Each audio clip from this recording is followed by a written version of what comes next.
Thanks for choosing this free Anfield Index podcast. If you'd prefer to listen to this or any of our other shows without adverts, then now's the time to check out Anfield Index Pro. With AI Pro, you can supercharge your entire listening experience. You'll not only get all of our podcasts without the ads, but you'll have them far faster with our quick publish feature available exclusively for subscribers. AI Pro also puts you in the heart of our sound studio, with an option to listen to many of our shows live and interact with the podcasters in real time as the shows are recording. Upgrading couldn't be easier. AI Pro is available on all popular podcast platforms, and we have our own apps for Apple and Android. Just head on over to AnfieldIndexPro.com and get started today. Podcasting to you from a field here in beautiful rural Ireland, where I've been barrowing. I'm Trev Downey, and this is Molby On The Spot, your weekly chance, thanks to Anfield Index Pro, to hear the wit and wisdom of Liverpool and Denmark legend Jan Molby, as we talk about all things Liverpool Football Club. So let's do it all again. Good evening, Jan. Good evening, Trevor. Well, in fact, I hope you're looking forward to Cheltenham, but of course we also got the Arsenal game. But well, you know, it's been in the back of my mind every time I see the relentless Paddy Power ads. There's a really good one, I don't know if you've seen it, with an Irish actor called Colin Meaney. It's basically just a massive piss take of our English pals talking about how we'll come over and take over and sort of run the show for the week. And you know, it's something that I've always had this sort of interest in, but it's a sideways interest. I wouldn't be as into it as I know you are. I mean, this is the difference this year, man, is there is the real possibility of a fella actually going to the races. Does that factor into the Molby itinerary in the near future? yeah, absolutely. I'm working very hard on Friday. We're doing this on a Monday, and Cheltenham starts on a Tuesday, but I'm in Denmark Tuesday. I'm at the Emirates on Wednesday, back Thursday, so I'm working very hard. I've got the ticket sorted out. I just need to make sure I can get there. More importantly, get back as well, I guess. But yeah, we're all set, Trevor, man. We're going to Cheltenham. It's great. Yeah, I'm so relieved because, you know, it's been such a poxy couple of years for people who want to get out and about, and I know you've missed it. That's fantastic. Well, I'll tell you what we'll do then. Maybe towards the end of the show, we might get a little bit of insight here. You might be able to send us amateurs in the right direction towards a nag or two. We'll see what way the knowledge is towards the end of the show. We'll see, can we factor in something for the folks, because it's right at the end of this week. Yeah, so we won't have done another show. So let's have a little chat about that towards the end. And you know, there's so many. As ever with us, we have infinite fixtures to look back on and forward to. This is the ongoing joy of Liverpool being as good as they are, winning as many games as they do. And on the back of what was, you know, essentially quite a disappointing way to go through, if there is such a thing, in the 1-0 defeat to Inter Milan, there was a mixed bag of reactions. I was in the camp of, I wish we hadn't lost, but you know, we can always put it in context, and it's 2 legs and all the rest of it. We're in the hat, that's all that matters, and so on and so forth. And there was a lot of talk. I've said it now in a few podcasts. I heard Jurgen quoting Pete Kravietz saying, you know, the most important thing about football, one of the most important things in football is knowing which games to lose. And you know, we could see that one as being one of those in that context, but only, and I remember saying this, only if we go out and we do the business against Brighton. And yet again, Jan, box tick. So yeah, it was. But I kind of share your disappointment in the defeat against Inter Milan. You know, I mean, I'm never quite sure what it's quite like as a fan, but I know what it's like as a player. And even those games, and you know, we've had games over the years where you rest players, and because you won the first leg or whatever, and then you end up losing the game. So nobody likes to lose in it, but you know, we quickly got over that with the very comfortable win at Brighton. Brighton had their little spells early on for a couple of minutes, and then later on we were cruising towards victory, isn't it? But it was on one hand, it was a good time to play Brighton, because they made a bit of a slippery slope at the moment. But even if they'd have been at their best, we probably just look too strong at the moment. I mean, we're not running out massively convincing winners of our games, but we're just cruising through games, aren't we? It always looks like Very rare that we have a second gear these days, Trevor. You know what I mean? So very comfortable. Yeah, that's the thing. And there's that level of calm that you have from knowing what this lot are capable of. There is, I suppose, there are a couple of little. If we'll get the worries out of the way. There were a couple of little nagging things. I think it'd be silly not to address that fact. We want to be constantly playing at our peak, and our peak is banging in goals. We are the division's top scorers. We have, as previously established, top 3 goal scorers, top 3 assists, whatever the combo of both. It's remarkable stuff.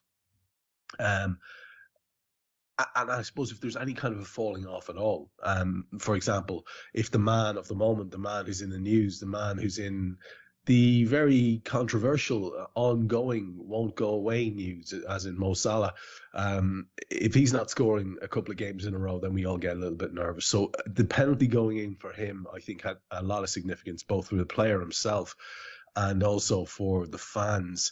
We know how much he revels in those individual things, like being top scorer. Like it matters to Mo.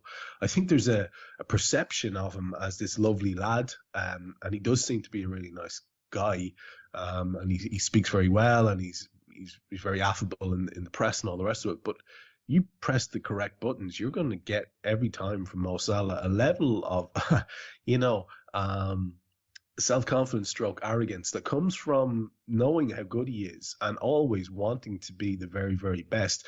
You'll have had experience of that type of player, because you'll have been around that type of player, the very best in the game, wanting to be the best, knowing they're the best. That bit of self-assurance stroke ego, that kind of desire to be top scorer, we sort of sneer a bit at someone like Ronaldo, who's maybe a little bit too preening, but we have to be honest and admit that that's exactly the kind of fella Mo Salah is as well, and probably that's what makes him good, Jan. Yeah, and I obviously, back in my time, I spent a lot of time with Ian Russ. We shared a room for many years, and shared a lot of social time together, isn't it? And, sometimes you had to shake him out of it, because it mattered. We could win a game 2 or 3-0 and go out for the beer after the game, and you kind of go, what's wrong with you? And he'd always go, oh, nothing, but you knew, and I always think that's a good thing, isn't it? I mean, there has to be something that drives you as well as what you're involved in. But, if there's something personally that drives you, so the desire to be the best or the desire to score your goals, or whatever that is, isn't it? That's just an added layer to who you are, isn't it? And I can't ever see anything wrong with that. So I'm not surprised that Mo, scoring goals matters to him. Is it the most important thing? Probably just about, because he knows the more goals he scores, the more successful Liverpool's going to be, isn't it? So I can never see a problem with that, although there's a great Everton story about, they lost the game 6-1, and, Tony Cottee was smiling, and somebody went, why are you smiling? He went, I scored. Lost 6-1, but I scored. Yeah. That was good enough for him, so it is what it is, isn't it, Trevor? But, professional athletes or whatever, at that level, they're very single-minded, aren't they? And they can be the loveliest people in the world, can't they? But they can also be the grumpiest people in the world if things are not going the way they have them planned. Because you have these things planned, don't you? Don't forget it, before every single game. If you're a goal scorer, you have it planned, it's going to be a hat-trick, isn't it? If you can't score the hat-trick, you want to score 2, 1 or whatever, isn't it? And you never like to come off that pitch having won and not having contributed, because in the end, that's kind of how you feel your contribution is. Your contribution is to score goals. I think you'd find it difficult for Mo Salah to convince himself that he played well unless he scored. Yeah, look, Jan, it would be remiss of me not to ask you about this sort of ongoing saga. It's kind of getting done to death, and I know how frustrating it is when we're not in full possession of the facts to be bothered to talk about something at length. It can feel a bit pointless, almost. But I would be just interested in your take about the urgency, the really bigger game here, the importance of keeping Salah at the club. The timeline was a little bit weird during the week. We had Kloppo saying something about Mo's contract, and then we had Mo's agent kind of acting, what we'd say here in Ireland, acting the bollocks in social media, doing laughing emojis and sort of looking like he was kind of half taking the piss a bit.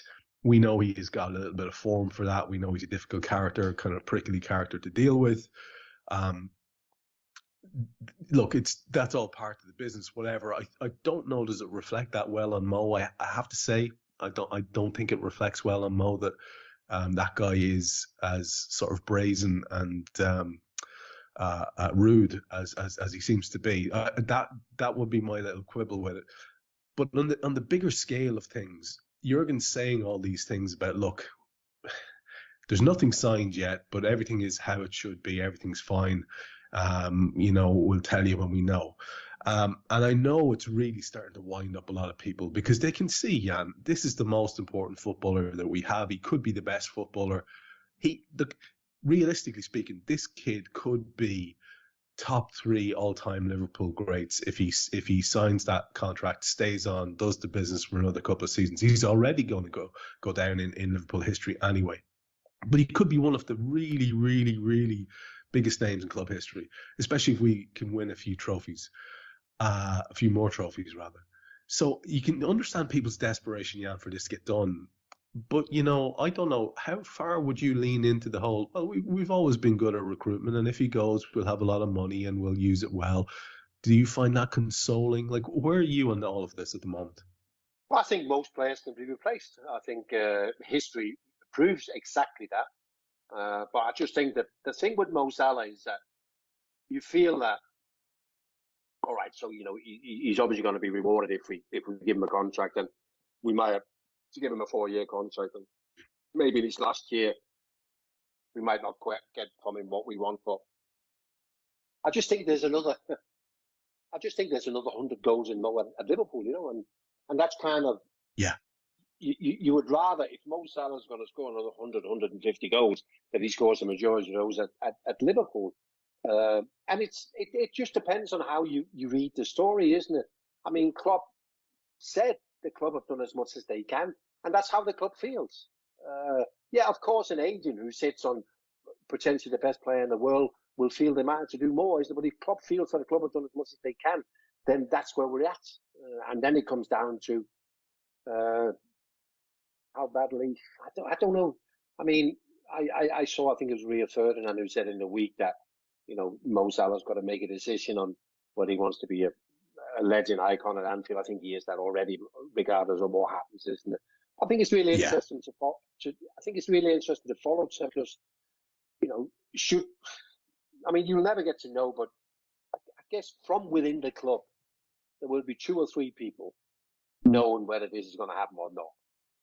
And then subsequently, it'll be interesting to see what do we do then. Even with 12 months left on his contract, he's worth a right few quid, and I just don't see the way that our business plan is that we would let him walk. There's other of the players that are coming towards the end of their contract. I'll see us allowing them to run their contracts down, but Mo would be different. So I think it's really, really interesting, and I agree with you. You can have a responsibility over your agent. I'm sure Mo can text his agent or whatever and go, listen, chill, let's, when there's something to say, let's get involved.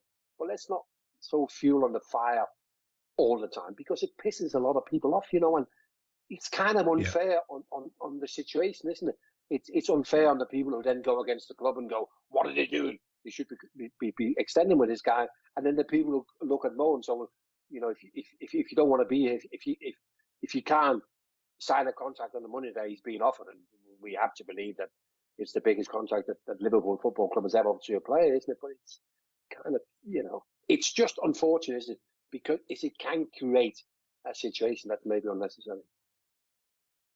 You see, it's interesting that I just think for all the wonderful years and triumphs of past eras, there's never really been a situation quite like this one, in my opinion.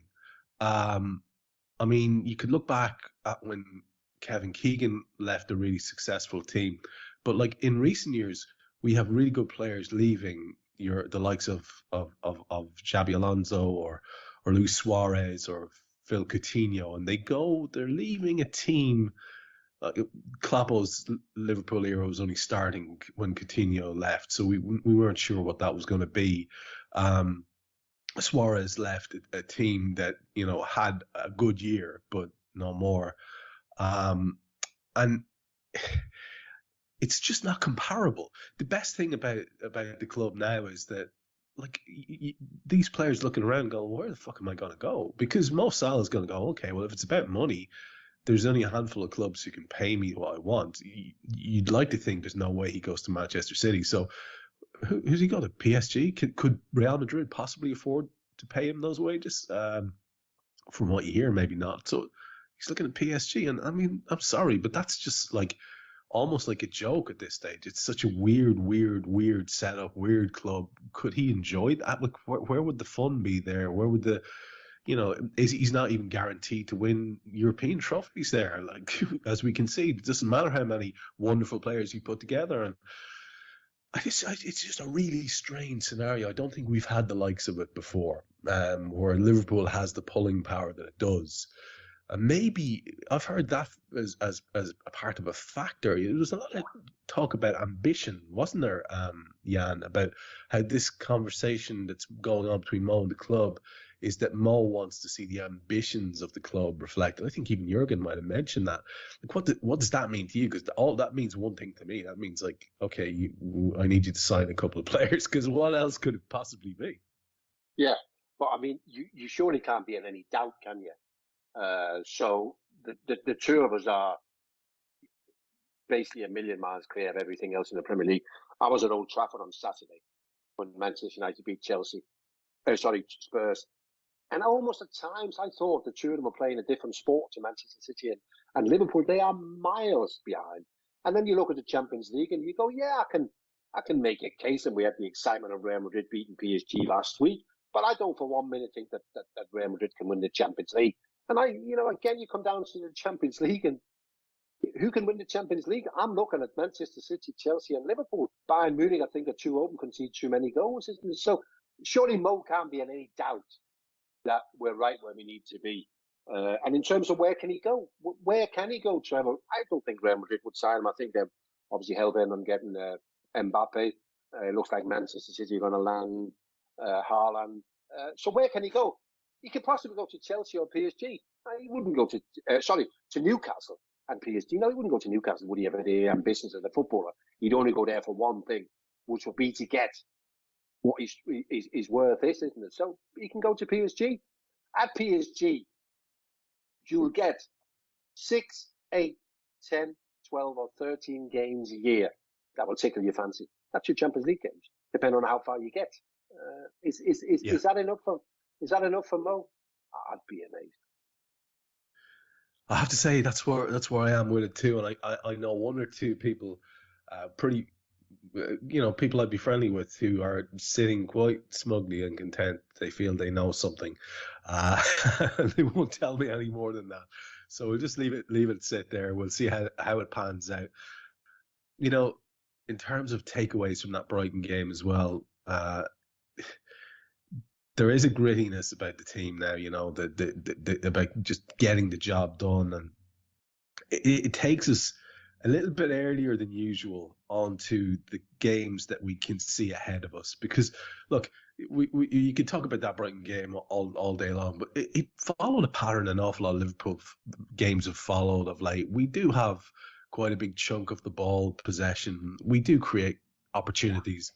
We have been tremendously unlucky with some of the attempts lately. I mean, against Inter Milan and in the Brighton game, there could have been several more goals scored.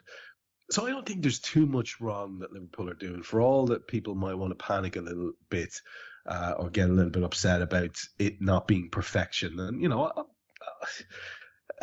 fair enough. I get that. I understand that. I want them to be perfect too.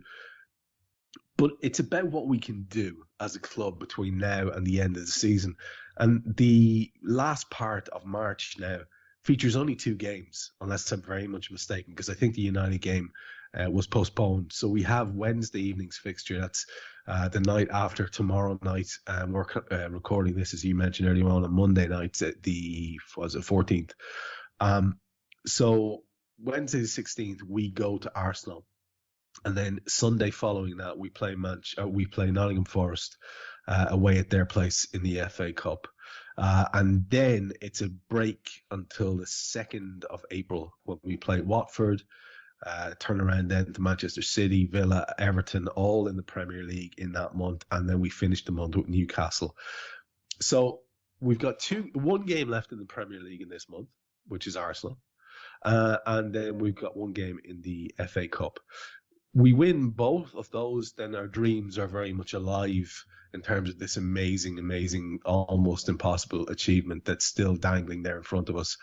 But it feels like every game is monumental now. Like I can't remember the last time I flicked up on my Twitter or spoke to lads who I work with, and one of them didn't say this game on Monday, Tuesday, Wednesday, whatever, is huge. It feels like that, Jan. It feels like they're all massive, and it really adds to your admiration for this set of lads that they can keep getting these results when the pressure must be tremendous.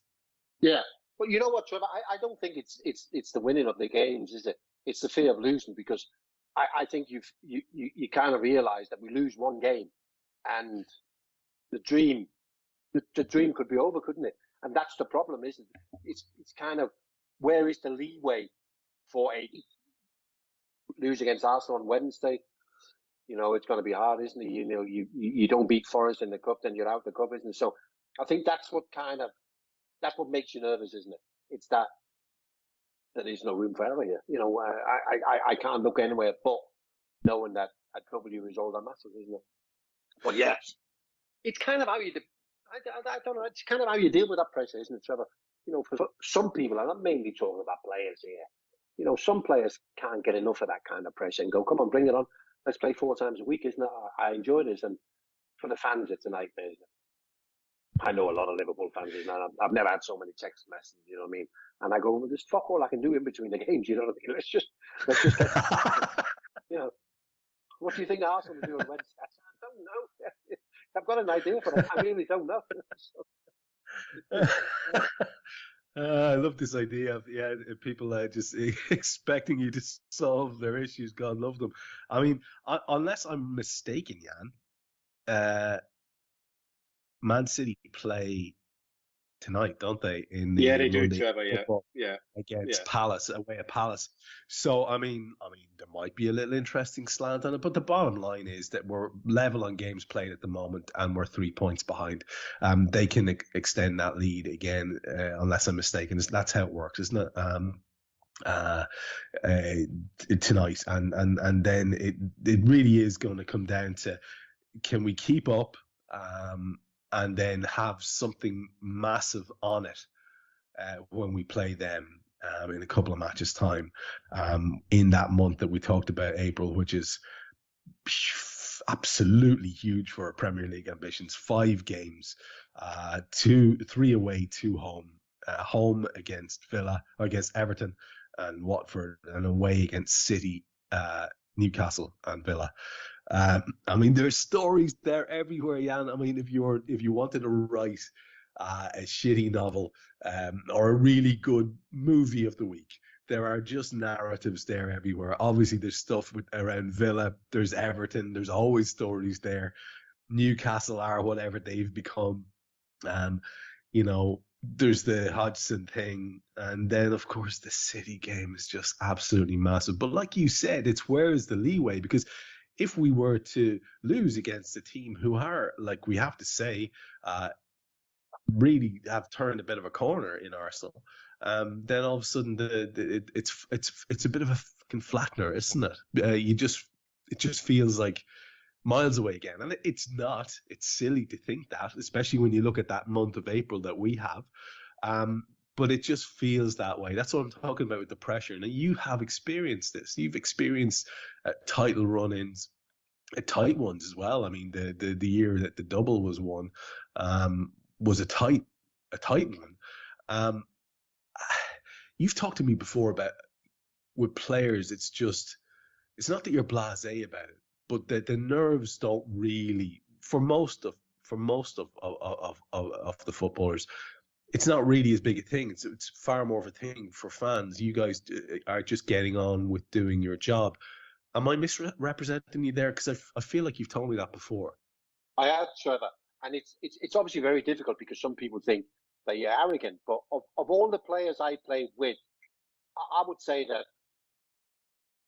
some of them might have been nervous because of the occasion, whatever. But I can't remember anyone really showing it in the games. There's a thing once you step over that white line, ready to play, then you become who you are.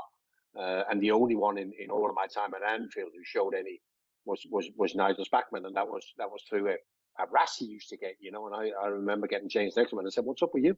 He said, "Oh, it's a nervous RAS I get before games, And I said, "Wow, how uncomfortable was that?" He said, "Yeah." He said, "It's a fucking pain in the ass."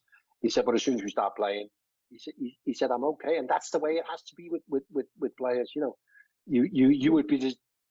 I know it's kind of some players use all these things and they keep saying that, "Oh, I was lucky to make a professional footballer and I was really nervous before games and all that." But the reality is that very few footballers are lucky. They're talented. That's the bottom line, isn't it? And very few players can go out and do what they do if they're nervous wrecks. So it's kind of, you're capable of burying something that other people can't. But let's not also forget that, Trevor, with different, you can't influence it, can you?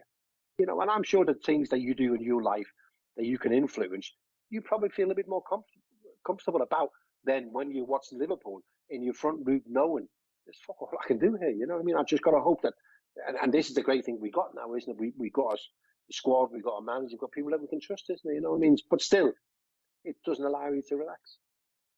Yeah, but it is that thing of it.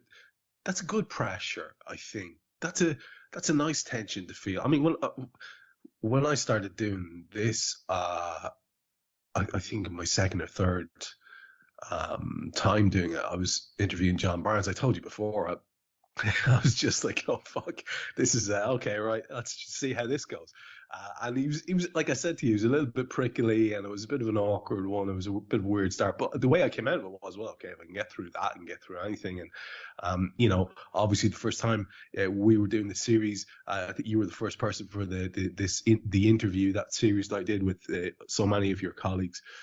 And yeah, there's a healthy kind of nerves, but you're looking forward to it, and you can do it well, and if it's like you said, if you can do something, you have a measure of control over what you can do, and that's all you can really worry about. And I just feel like that's the kind of group of lads we have now. They don't seem to me to be. They seem to be that quietly confident kind of group of lads. And I take great faith in that. It's the reason why I'm still going around allowing myself to believe that 4 trophies are possible, because I don't think we've seen a bunch like this for a very, very long time. And it's just exciting to look forward to it, Jan. I mean, we'll have time to look forward to the Nottingham Forest game, in the aftermath of Arsenal, but you and I won't have a chance to talk about it. And we should just flag it up now. We don't get into any great depth about it. I don't want to get into any analysis about Forest or anything like that, nothing like that. Just in terms of the importance of it. I think we've gotten to the stage of this competition now where it'll sting like fuck if we lose. Do you understand what I'm saying? I think we've come too far now. And even with the wholesale changes he made the last day, there was still there was an intention, the real desire to win, which I think says a lot. It feels a very important one. It's got a lovely throwback 80s feel to it, doesn't it, to be playing Forest in the FA Cup? Yeah, I think if you look at the Championship generally, and you have to pick a club you would like to see back in the Premier League, surely Forest would be right near the top of that list. Historically great from the late 70s and 80s with a really iconic managers, great crowd. It's an old-fashioned stadium, and they've done well. They changed the manager. Steve Cooper came in. He's done a really good job. He's a really good coach. Get players on side. They're rocking the league table, but of course the real story is the FA Cup. I mean, they knocked out the winners of the last two FA Cup tournaments, Leicester and Arsenal. So there will be a feel. Sometimes you get these clubs on a roll, don't you, Trevor? We've seen it over the years, whether that was, we had Wickham, who we played in the semi-final, Liverpool, a number of years ago. We had Chesterfield who got to the semi-final of the FA Cup. Sometimes these lower league clubs get on a roll, and there's very little you can do to stop them, isn't it? So I think as much as we play, I think we'll play the lowest team ranked in the competition, but it's going to be one hell of an FA. It's going to be a proper FA Cup game, isn't it? Because of that excitement and the fact that we're not from the same league, isn't it? It's going to be a belter, but we have to survive. We have to survive a bit of Arsenal before we get there. That's true. And absolutely want to get into Arsenal with you now, but it just has that weird. It's the weird kickoff time as well, 6 o'clock, I think, on the Sunday. Everything about it has that feel. The other quarterfinals, I think, are Palace, Everton, Borough, Chelsea, Southampton, City. So that's interesting in and of itself. There's a team you pick from each of those pretty much. Maybe with the exception of Palace, Everton, the form Everton are in, who knows who's going to come out of that one. But you'd imagine if the bookies will be looking at that and thinking, well, we should have enough to get past Forest, City will get in, Chelsea will get in, and then it's starting to look a little bit like the League Cup in terms of the procession of the big clubs towards the final section of it. Let's hope that is the case and that we are one of them at least in there to talk about that. We'll have this game over us by the time you and I speak next, so I just wanted to have it flagged up. But listen, the immediate business for us is Arsenal and that fixture on Wednesday night. And it's interesting on so many levels. It's an away game in London, which earlier on the season was not a good thing for us, but as we've said about this team, they tend to put things like that to bed pretty quickly. And so it is an 8:15 kickoff on Wednesday night against Arsenal. And just if we could to have a look a little bit about how they've been going on. They had a decent win against Leicester yesterday, 2-0. They won there. Their previous outing was a 3-2 away win at Watford. They won 2-1 at home versus Wolves before that. 2-1 at home versus Brentford before that. And in the game before that, again, it was Wolves again, and they had a 1-0 away win at Wolves. A 0-0 before that at Burnley, and then you go back to our defeat of them in the EFL Cup. So this is quite a decent run that they're on. And I don't know how much store I'd put in it, but there seems to be a general feeling about a little bit of a revival here. I'm like I say, I'm wary, Jan. The reason I'm wary is that these stories tend to spin on a sixpence, and then it could be Arteta's the worst thing to ever happen to the club within 2 weeks. You know how these things go.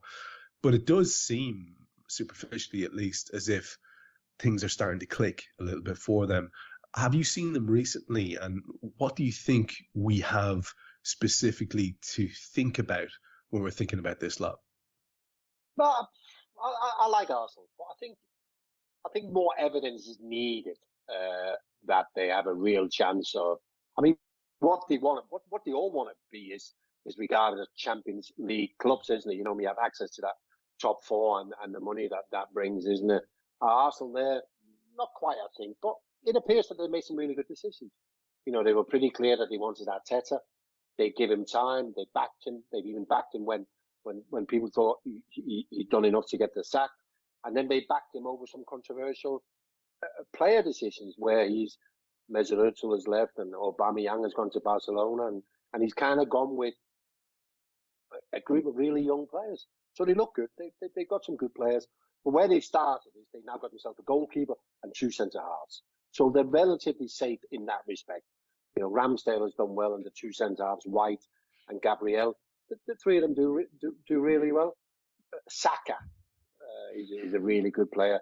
Martin Ødegaard, the Norwegian kid in midfield, works hard, technically very good, got great vision. So they got some really good players, but it's kind of so.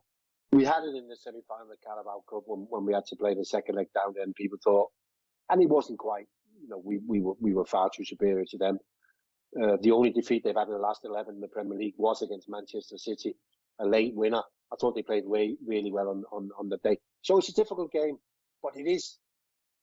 Should we go down there and win 2-0 at Alicante, it wouldn't surprise me. Equally, should it be a really tough game, it wouldn't surprise me either. But it's not. Let's not. I mean, we have better players than them. We're further down the road in terms of our development, and most things towards a Liverpool win. But it's not unthinkable. It's going to be a really tough game. It has that feel, doesn't it? And you're right. That defensive unit with Ramsdale there, White and Gabriel. I think Ramsdale has generally impressed people. I think he might have one or two outspoken critics, but generally he seems to have impressed people. And Cedric and Tierney either side are solid citizens. Tierney highly rated, we know. Thomas and Xhaka they had in the midfield area. You mentioned Odegaard, Saka one side of him, Martinelli the other, and Lacazette too. I have to say I've always really liked as a player. I think he's a lot about him up top, and it's on the bench where they're at their most interesting. They have Leno there in reserve as keeper, but kid Emile Smith-Rowe is very, very highly rated. Rob Holding, one of those solid citizen Premier League sort of performers. Pepe, who arrived with great fanfare and possibly hasn't pulled up as many trees as he would have liked, to say the least. Nuno Tavares, they've got Lokonga, El Neni there, who's just a solid squad option, not massively highly rated by most people. Another kid, Eddie Nketiah, and then Zach Swanson. So it seems to be, in terms of the promising, as you said, nearly there talent. The lads who can have a great night and then maybe have a bit of an absent night. It seems to be that that's their strength currently. And maybe it is as simple as that they are just a year or two back in terms of the development of that side than where we are. Would that be fair to say? And if that is the case, have they enough there in the more sort of established performers, which I suppose Saka is getting to be at this stage, like Lacazette? Odegaard is not a child anymore. Someone like Xhaka, someone like the pair of centre halves, have they enough there? Like, as I'm saying those names, I don't know that I'm necessarily feeling that status of a side there yet either. No, I still think that the team is the star, and I think that's where he's done really well. Arteta, he's managed to mould them into a team. I mean, they've worked very, very hard to get players out the door, players with attitudes that maybe Arteta didn't like, work ethics that he wasn't keen on. But what they left himself with is a smallish squad, and you have to suggest that the next thing they will be doing is going out and buying probably 3 or 4 established players if they can convince them to come to Arsenal. So, as I said before, Trevor, there's a lot to be liked. On Sunday, they beat Leicester relatively comfortable. Although I have to say, good time to play Leicester. They played in Europe Thursday night. There's no Jamie Vardy. So it was pretty much straightforward. And then you get that gift you get from Leicester. And you get a goal from a corner early on, and then you're winning 1-0 and whatever. So this is a whole different ball game. So what they did against Leicester won't be enough to beat Liverpool. They'll have to play better. But I do think they're capable. I thought for long spells against City, and I was fortunate enough to be at the game in the North London derby when they beat Spurs. And the first 45 minutes, they were sensational, Trevor. But they are capable. But it's all very good saying Arsenal is capable of playing at this level. It's whether we allow them. And then people might come away from that game and go, well, Arsenal weren't at their best. Well, yeah, but we have a say in that. I mean, it's how much we allow. It's whether, if we're at it, it's whether then Arsenal got enough to influence the game, or whether they just have to accept, okay, on the day Liverpool were too good. Yeah, I think that's really fair. We'll come back and circle round to them and then get the prediction as usual. But just in relation to the Liverpool squad, I went looking at Liverpool's injury list, suspensions, all the rest of it on the official website just to see where we're at. No suspensions, 1 injury that's mentioned there in the form of Mo Salah, who we've already been speaking about. And the quote from Klopp 2 days ago was, the day of the match, I think, was he thinks it's not serious, but you can see when Mo Salah is sitting down that something is not 100% right. I think it was the situation before when he hit the ball and got blocked. He wanted to shoot, got blocked. I think the foot got slightly overstretched. We'll have to see. This is the quote we had in the immediate aftermath of the match. Now, not being deeply in the know or connected, I haven't heard anything since around that. And Liverpool don't tend to be too, let's say, free and easy with information around injuries these days. I don't think there's any harm in that, to be honest. It's frustrating for fans, but I prefer that than the way it was a couple of years ago before Jurgen arrived, where it was a complete shit show and everything was getting leaked out, including the team. You'll remember those days, Jan, before we started doing our podcast, and you'd be looking at, whatever the social media was, and you'd see the team being leaked, and you'd think, like, honest to Christ, can we not fix this? So it's a lot better now than it used to be. Actually, would you mind just give me a take on that? Because I know it's different in terms of the mass saturation of media when you were playing, but it was starting to crank up a good lot in the second half of your time at Liverpool in the Premier League era, the early 90s into the mid 90s. Was there ever that sort of a feeling there around the squad or any other squad maybe you've been part of where there's somebody running to the press here, we need to sort this out? Was that ever a thing you encountered? Yeah, but I don't think it was anything malicious as such, Trevor, and I don't think it was necessarily done by players who are unhappy, whatever. But you had relationships, so the press guys were at Melwood every day, and they used to hang around. But we had like a cricket pavilion, and they used to hang around there having a cup of tea with loads of sugar in. You know what I mean? And you walk past them, and you just go, "How are you doing, John? How are you doing, Matt? Whatever." You'd have a little chat to them, and every now and again, one of them pull you and then whisper in your ear and go, "Is Barnsley fit for the weekend?" And you just go innocently, really, "No, I don't think so." Whereas today it's at a different level. But also, I think the clubs work much harder to try and protect all information staying within the club. Whereas in our day, people were sort of pretty chilled about it. It is what it is. And you sort of felt. I mean, when Peter Robinson passed away the other week, and I was talking to quite a few of the press guys from that time, and they said they had access to Peter Robinson. They would bring the club and said, "It's John Keith, publisher to Mr. Robinson," and they would put him through. And John would quote a rumour he's heard, and Peter would say, "No, if it was untrue. But if it was any truth, then you go, it won't do you any harm to write it." And that was kind of the relationship that was between the club and the old boys used to say, Peter was as good as gold. Never put you on the bum stare. He would never tell you, but he'd go, "It certainly won't do you any harm writing it." And it's kind of a lovely story, isn't it? I like that a lot, actually. Yeah, I like that a lot.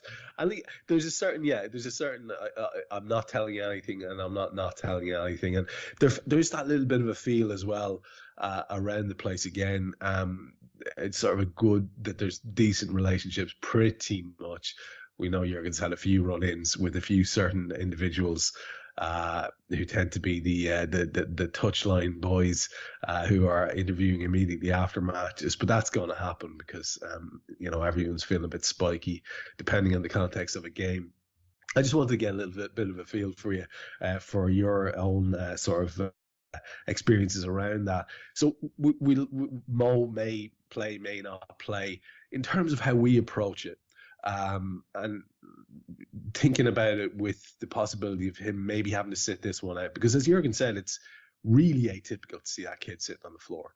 So say he has got a bit of bruised bone or something like that from the impact injury, or maybe a bit of a strain or a little bit of cartilage damage or something like that. Say he has to sit this one out. Does the team kind of pick itself? Because Jurgen seems to have the defence that he always wants to go with, and it is Joel, and it is Virgil, and it is the two boys and Ali.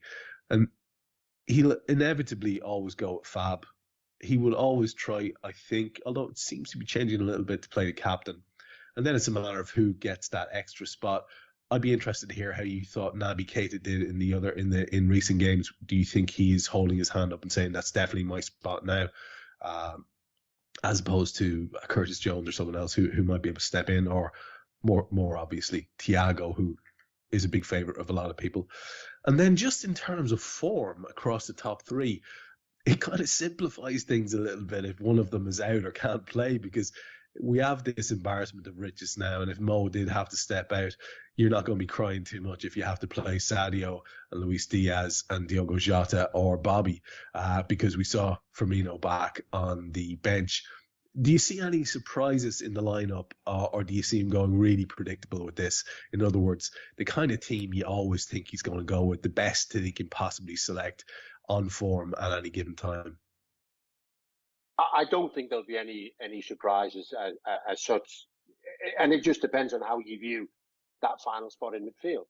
You know, whether you think. See, the thing with Naby Keita, I predicted he would play against Brighton because of the way that Brighton play, and maybe not play against Arsenal. But then Arsenal is a similar challenge, so I'm kind of thinking that has he got over that sort of hurdle where he can now play? He can play 3 games in a week. He lasts longer. He's playing more minutes in games than he's ever done during his time at Liverpool. So I'm kind of thinking again that Naby Keita and his qualities, and I think his qualities without the ball and his pressing is always overlooked. So I've got a feeling that Naby Keita might get the nod again. The thing with Mo Salah is, and it's to do with players, isn't it, Trevor? You have players when they're injured, you know they're not going to play. You know they're going to walk into the treatment and go, no, it's no good, it's sore, or whatever. But you know Mo's going to be in the treatment room and go, listen, guys, my name is Mo Salah. You've never seen me in here before, yeah? But do me a favour, get me fucking ready for Wednesday. You know what I mean? So he wants to play. But he wants to play, doesn't he, Trevor? You know what I mean? And somebody probably had to tell him where the treatment room was, because the kid is never ever injured, isn't it? So that in itself is a good thing. But like you said, should you want to play the other 3 up front, it won't be a disaster. Although it's never quite the same when he's not there. Although, when he was away for the AFCON, we coped very well. And let's not forget Bobby. If there was a opposition that Bobby enjoys, it's playing against Arsenal. So could he be an option? Because Shota has maybe struggling a little bit to come back to his form after his little absence to injuries. But I don't think there'll be any surprises as such. Assuming that there aren't, and we go strong, I'm getting a feel for what you're going to say already from what you've said about Arsenal. If I had to predict your prediction, I would say you're probably going to say, look, it will be tight. They are a solid team, but you probably expect us to have more than they'll have on the night. Have I predicted your prediction correctly? Yeah, you have, Trevor. I think it's going to be one of those games that it could very well be tight for a long time.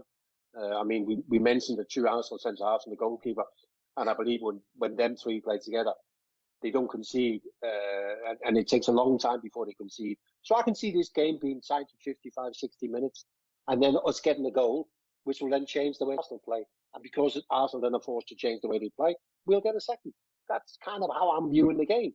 But on the other hand, if Arsenal are bang at it and we're not quite, then of course anything else could happen. But that's just kind of how I see it going. Tight for a while. Goal changes games, isn't it? And then we go and get a second goal. Let's hope that is the case. I have a couple of things I want to run by you before we finish up. First of all, this is just to lean into a little bit of your own experience with it, because I know you were big in the LSE Legends, scene for ages. All those tournaments and fundraising matches and all the rest of it. And I see your pal who you mentioned earlier on, and I know he's a big mate of yours, Ian Rush, is going to be taking part in a Liverpool friendly match against Barca next weekend. It's a charity game. But Rush, he's going to be the manager. He's going to be serving in a managerial capacity alongside Kenny, and I just wondered, that's probably a bit of a kicker, isn't it? I suppose the reason I ask is I'm kind of getting to that age myself where you go like, a lot of the things you just took automatically for granted that if there's going to be a match, obviously at the end of the year between staff and students, obviously not only am I playing, but I'm insisting that I'm going to be very, very important part of it. Or if there's a hike coming up or there's a run coming up, obviously I'm going to be doing that. Yeah, a couple of times in the recent past, I've started to think maybe I might skip that one. Uh, do you recall having been so involved with those matches for a long time? Did you get to a stage where you're like, do you know what? I actually don't fancy playing it. If you want me to manage the team, fine. Because I'm thinking, Rushy strikes me as a lad he looks like he always looks like he's in great nick. He could probably just walk about a bit, but I'm wondering, was that like a turning point that you experienced where you went like, yeah, charity match, nah, don't fancy it this week? I mean, when I sort of finished with management and I heavily became involved in the Liverpool Legends, and in fairness, we could never get games. We forever used to tell the clubs, listen, there's a market here, you know what I mean, for Legends games. Play them against, as long as we play against the biggest clubs in Europe and we play home and away, whatever, believe me, we'll fill stadiums. It took a long time before the club jumped onto it, but here we are now. Anfield, I think we're nearing 50,000 tickets sold for this Barcelona game. So it's a great product, isn't it? But I actually, you were spot on, Trevor. We used to go and play. In some summers, we could play 12, 15, 18 games.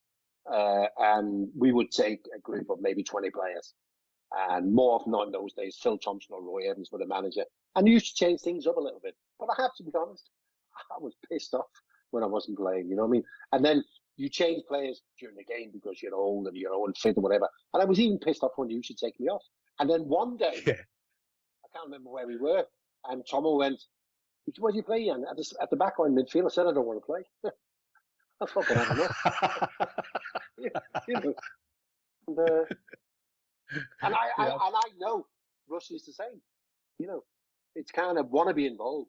50,000 at Anfield is going to be a great occasion, isn't it? But don't want to play. No, don't want to play because it's like a psychological thing, isn't it? In your head is that if I'm going to play, I want at least to be able to show the fans something where they can relate and think, yeah, I can see why he played for Liverpool, whatever, isn't it? You know what I mean? And we have had some former players playing some of the games, and fans have come up and said after and said, how did he ever make it? I said, well, we all survive on different things, don't we?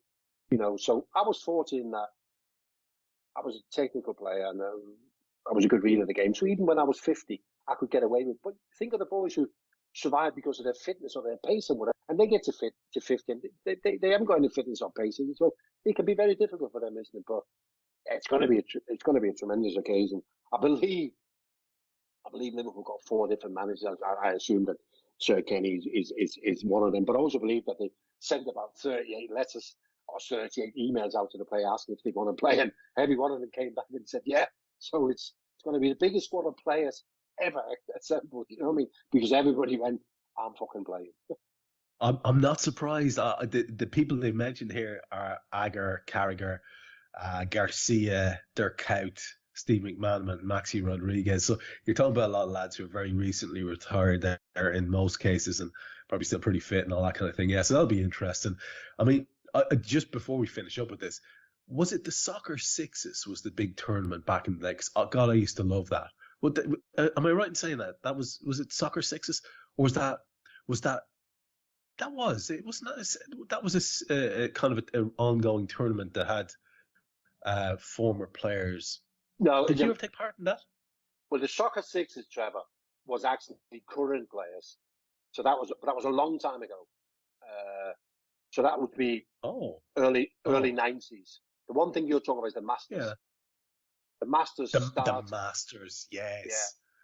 So that would have started maybe early this century, which was fucking tremendous, Trevor. It was so much fun. And it was kind of how quickly you realised what a big club we were. Because if you had a venue but you couldn't sell tickets, the following year we would go there. So we went and played here, there and everywhere because wherever we went, we filled the venues. So if you had a Midland sort of thing with Coventry, Leicester, Forest and one other, and you couldn't sell the venue, they would take one of them 4 teams out the way and put Liverpool there. And then you get 8,000 Liverpool fans turning up. But the reason they did that was because of the commitment of the players.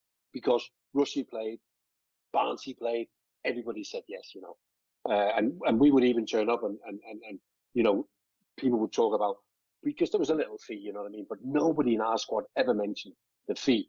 The only thing that we used to turn up, so there was like a qualifying group, and then there was a final event, and we used to turn up and go, when's the final and where's the final?